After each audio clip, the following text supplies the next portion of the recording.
की तभी एक दिन उसके घर में एक कन्या आई। अम्मा, कैसी हो अम्मा? आपने मुझे पहचाना नहीं? तुम कौन हो बेटी? आज से पहले देखा नहीं। मेरा नाम है भाग्यलक्ष्मी। मैं आपके मायके से आई हूँ। मैं आपके लिए अनाज और खाने पीने का सामान लेकर आई हूँ। कुछ दवाइयाँ भी हैं। मुझे लग रहा है आपकी तबीयत ठीक नहीं है। उस बूढ़ी औरत ने भाग्यलक्ष्मी को पहचान तो नहीं पाई, लेकिन फिर भी सेवा भाव से उसे अपनी बेटी की तरह प्रेम किया। अब भाग्यलक्ष्मी अक्सर उससे मिलने आती और उसे कुछ न कुछ खाने पीने का सामान दे जाती थी।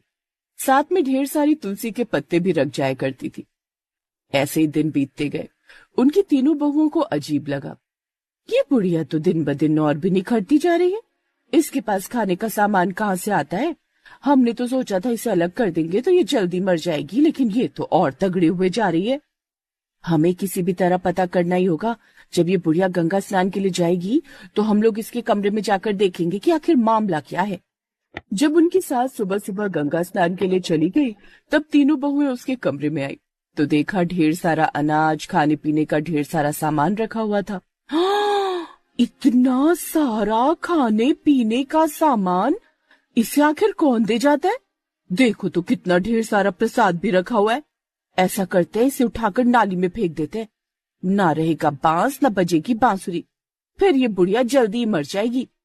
उन तीनों ने अपनी सास के घर का सारा अनाज एक एक करके नाली में फेंक दिया। जितना भी प्रसाद रखा था सारा का सारा नाली में फेंक दिया। तभी एक अजीब घटना घटी। देखते ही देखते तीनों बहू के हाथ पैरों में परिवर्तन आने लगे।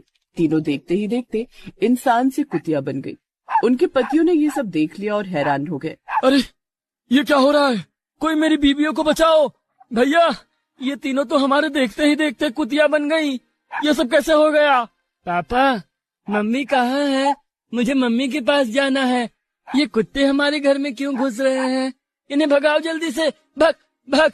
अरे बेटा, उन्हें मत भगाओ, ये तुम्हारी माँ है। मेरी माँ कुतिया है?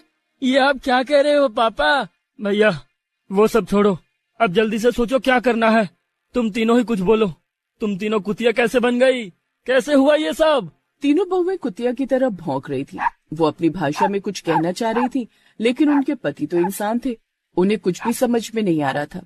उनकी बेटियां रोने लगी। तभी गांव वालों ने भी उन्हें देख लिया। तीनों पतियों ने गांव वालों को सारी बात बताई।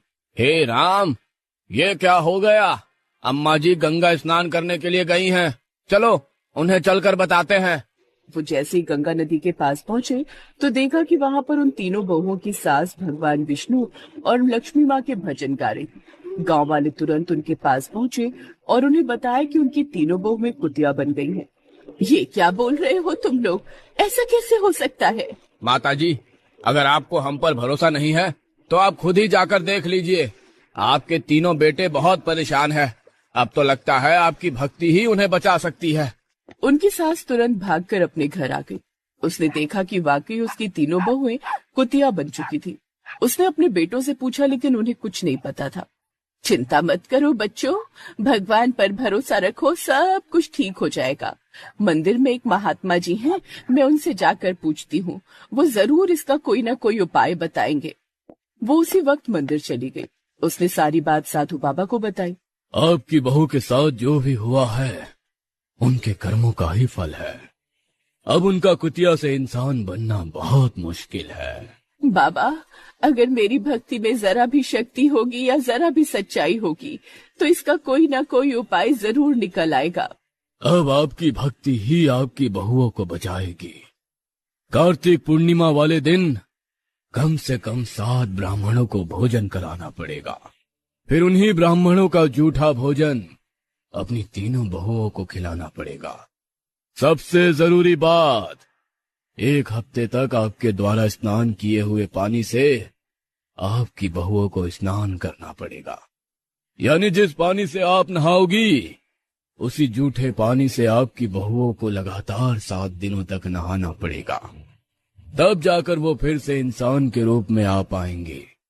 लेकिन उसके बाद अगर उन्होंने कोई भी पाप किया, अपने मन में जरा भी मैल रखा, तो वो फिर से कुतिया बन जाएंगे और दोबारा फिर कभी इंसान नहीं बन पाएंगे। उसकी सास तुरंत भागकर अपने घर गई और अपने बेटों को सारी बात बताई।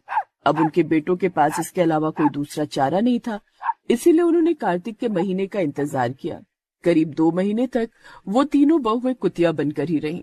2 महीने बाद जब कार्तिक का महीना आया तब उन्होंने हवन पूजन किया, 7 ब्राह्मणों को भोजन कराया, अपनी सास के नहाए हुए पानी से 1 हफ्ते तक नहाया। उसके बाद उनका जूठा बचा हुआ खाना उन तीनों बहुओं ने खाया। तब आखिर एक चमत्कार घटा, तीनों एक बार फिर से इंसान बन गई। लेकिन इंसान बनते ही वो तीनों अपनी सास के पैरों में गिर पड़ी।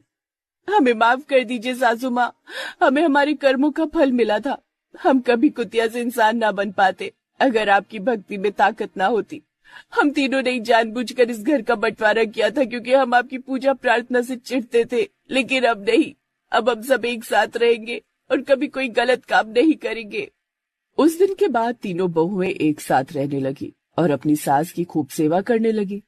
उस दिन के बाद उनके घर में खुशियों का निवास हो गया और सभी लोग खुशी खुशी रहने लगे।